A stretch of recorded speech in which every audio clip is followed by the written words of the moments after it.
ඔගුලට කවදර හිත්ලදී නද test එකකින් මැනිය යුත්ත මැනෙනවාද කිය.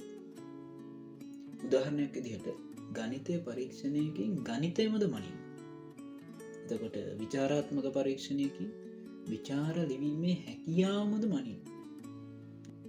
නැත්නම් මේ දෙකෙන්ම මනින්නේ අපේ මතකය වගේ දෙයක්ද.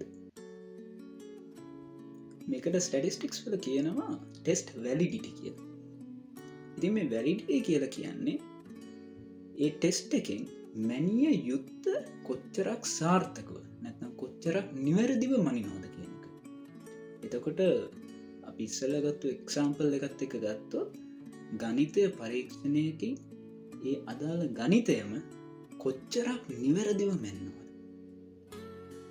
ඉතින් මේ වැලිඩිටි කියන එක වැඩිවෙන තරමට ඒ ටෙස්ට් එක හොඳ ටෙස්ටයක් ඒත් එක්කම වැලිඩිටි වැඩිවෙන තරමට අපෙන් මනින්න ඕනදේ නිවැරදි නැත්නම් සාර්ථකව ඒ ටෙස්ට් එකකින්